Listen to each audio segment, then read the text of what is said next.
It's a pleasure to have our very special guest with us today. I'm going to share a little bit about who she is, and then, of course, I'll announce her.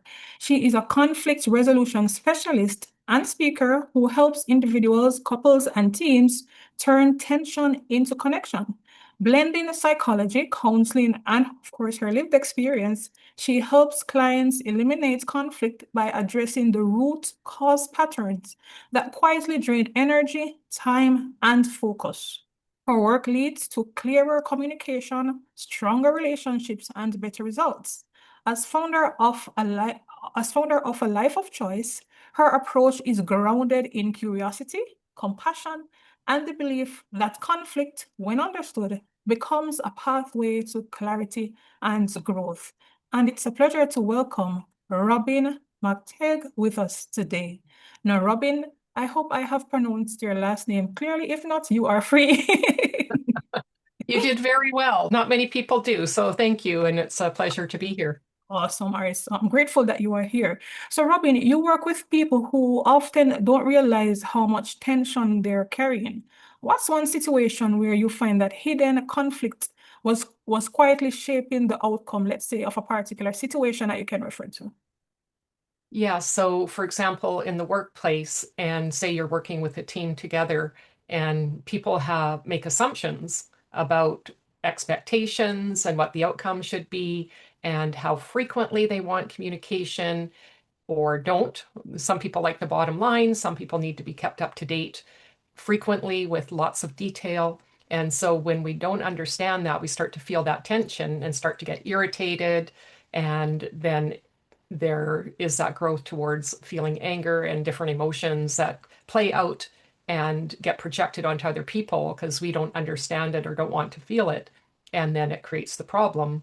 Or it could even be as simple as you want something, but you want something else. So we want to do that dance internally where we're not sure what to do. And so we get irritated with things in our life and we self-sabotage all the time because we don't understand what that is.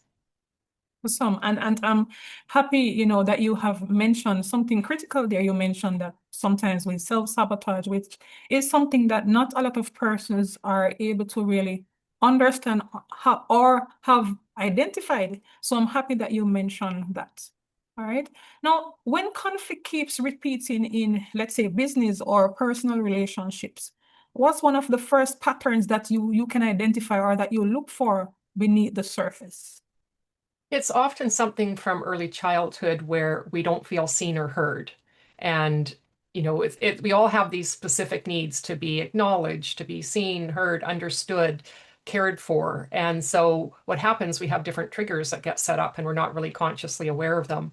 And so when we don't feel that, then we either internalize it and withdraw often, or we can be reactive, or we can cut off a relationship when it's not really the relationship itself. We see this in marriage all the time. We see it in business, especially with partnerships. I've worked with a lot of people that are looking at doing a partnership together, even a joint venture. And there's these kind of ideas, and we think, oh, we're going to get someone similar to us, so it's going to be a great fit. But that other person may need to fill the gaps we're not doing, or they're so focused on a particular thing that we're not. We don't understand why there's conflict. For example, I was going to a joint venture with someone, and I do a process called a motivational map that helps us to understand what drives us. And I felt like she was trying to sell me all the time, even though we're trying to partner. And when I did it, I could see how big that need to make money was to have the lifestyle she wanted. And I was really coming from a place of wanting to make a difference. So that communication and everything clashed. So we could have that conversation and then decide if we were a good fit. Awesome, amazing, Robin. I'm happy for that practical, scenario that you have shared. It's because it's something that so many persons can relate to, in their relationships, whether business or personal. So thank you for sharing that. Now, what's one practical step that a business owner or an individual can take in a particular moment to calm a rising conflicts and, let's say, get a conversation back on track? So the number one is we have to deal with ourselves. So if we don't understand ourselves and how we're reacting, why we're reacting, and understand that we actually have choice in the moment, I find this a lot with anger, right? There's people that think, oh, I just have to express it. But we actually have choice. And when we let the emotion run through us, it doesn't stay stuck instead of building up and then we explode later. So the more that we can just be aware, so the first thing is to get curious about ourselves and about the other person to say, what's really going on here instead of coming with the assumptions. So we notice the assumptions, we notice our bias, we notice these patterns, we notice that we want to react, we notice all of that. So getting present to what's going on right here, right now, instead of bringing up all the things from the past, like we see both in our personal and professional lives, like they didn't give me a promotion, or, we had this fight and it was never resolved. So first understanding and getting curious and taking that moment to take a breath, finding your feet on the floor. And that's like, how do I really want to react? Can I actually be present to ask questions? And if not, what do I need to do to deal with myself? Maybe it's as simple as I need 5 minutes. I can't have this conversation right now. I'm just feeling a bit overwhelmed, or, I have to go to the bathroom and giving yourself a little break from people, because some of us grew up in situations where we were very codependent and we're very energetically aligned, and we're kind of looking to them to get the feedback. When we can get out of the situation, it gives us a breathing space to really figure out, what am I feeling? What's going on for me? And I know that was in my situation for sure. And I find that people don't give themselves that break of giving that space to allow themselves to really look at what's going on for themselves. Excellent. And I appreciate those answers that you have shared, Robin. You mentioned that in some situations, people don't give themselves enough space. That is something particularly interesting that you have shared. In your professional experience, why do you think the root cause of that is? Why don't they allow enough space, to accommodate these things? Well, a lot of it is the pressure, and certainly this high-paced world. I mean, it's so different from when I was growing up, but it's like people want an answer. They get on their phone, and it's like people take it as a front if you don't answer right away. And it's like, again, coming back to that choice, it's like, can I deal with that right now? Like for me, a lot of it is bringing in the context. So I can answer and say, I can't answer right now. I'll have to look into it. I'll get back to you. And the more that we can be specific and say, I need a day to look at this, or, can we talk about it next week? So not making the assumption, feeling the pressure, because we all feel it in this instantaneous world. Same with the email, and they put a priority. Is it their priority, your priority? Is it the business's priority? Like, whose priority is it? Are they just trying to get it in your face because you didn't answer the last three? Or, what's the situation? So looking at the context is so important.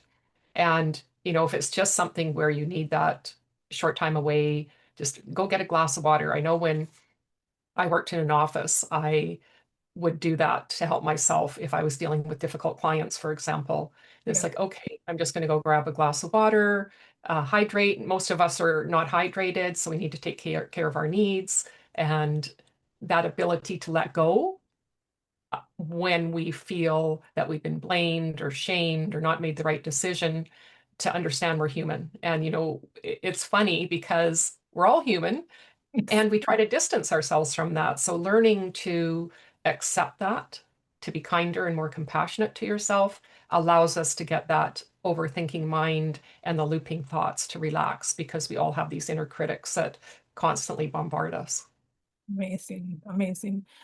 All right, so Robin, for entrepreneurs who they tend to avoid conflict because it feels draining. What's one thing that you would want them to remember about handling conflicts? A lot of that, again, is knowing ourselves. And that's why I love to work with people to help them understand, our past and our personality doesn't define us. We can make different choices.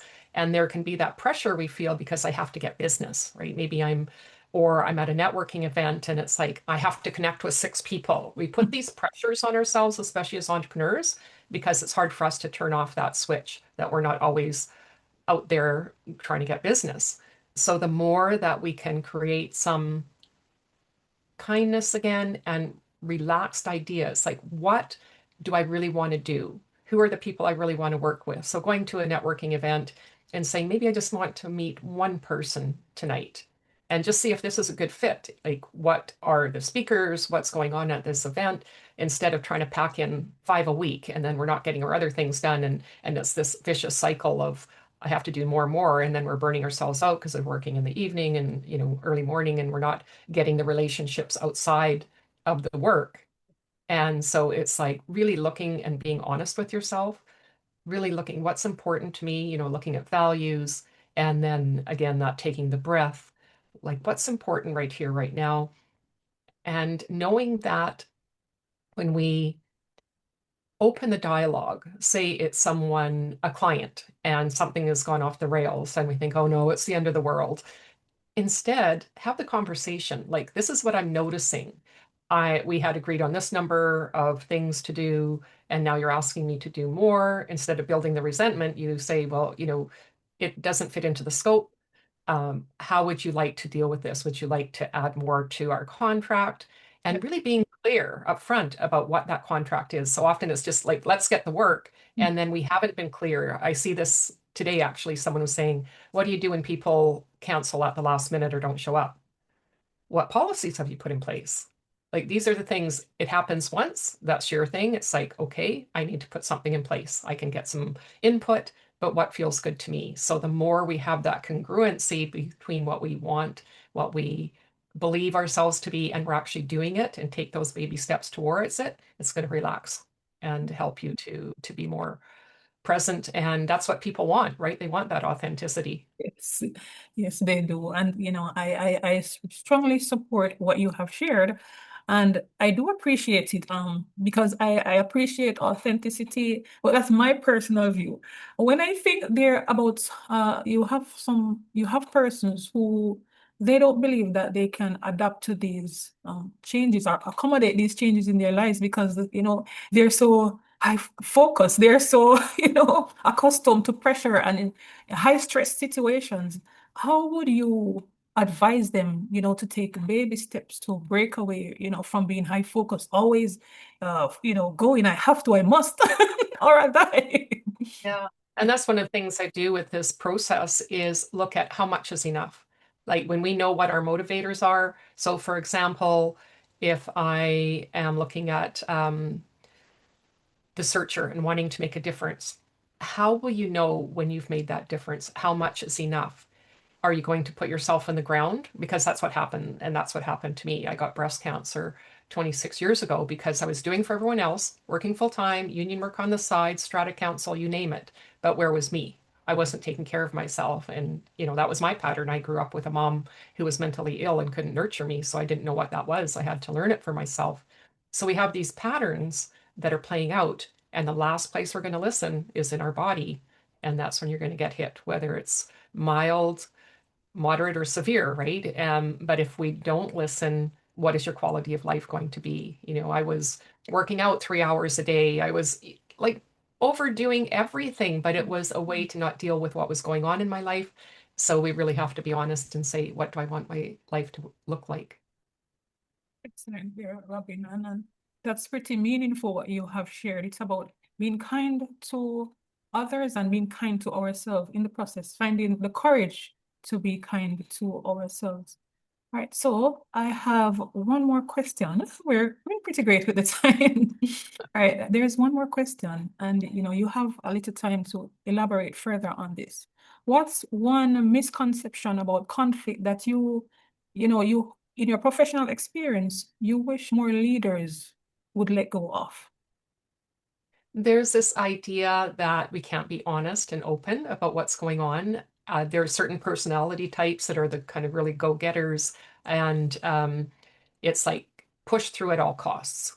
And maybe they start a project and everyone's with them and they're pushing ahead. They never have looked back to see where everyone was, and everyone's fallen by the wayside by the time they get to that finish line. And so people aren't with you. You're not building a team, or maybe you have a really high need for control in other ways and you're not allowing others to support you and bring that in.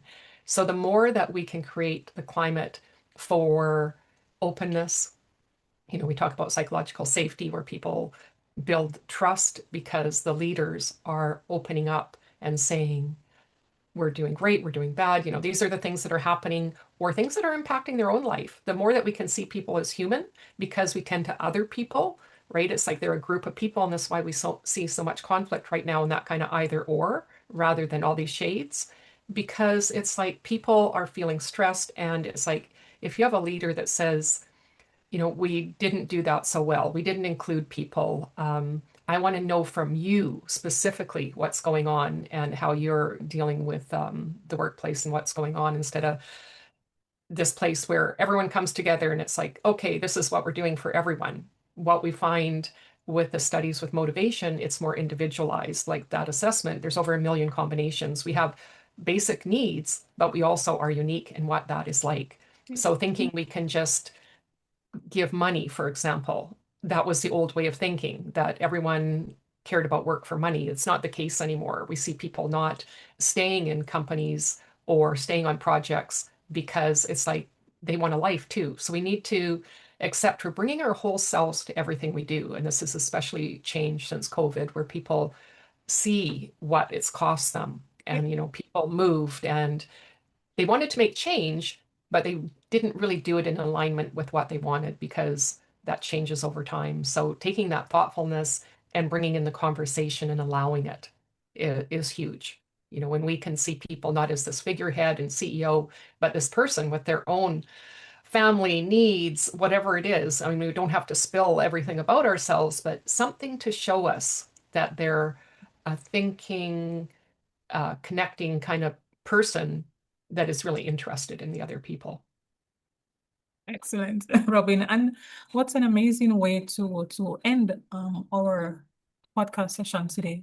It really has truly been a pleasure to have you share with our audience how they can be kinder to themselves, how they can appreciate authenticity, not just to be authentic, but to appreciate it. You have shared so much that will empower those who are tuned into this podcast. And I must say thank you for sharing your professional experience, your timeliness, your very clear explanation, of your experience and of your professional career advice. All of this is truly appreciated. It has been great having you here, Robin. And I must say thank you for taking the time to share with me. Thank you. It's a pleasure.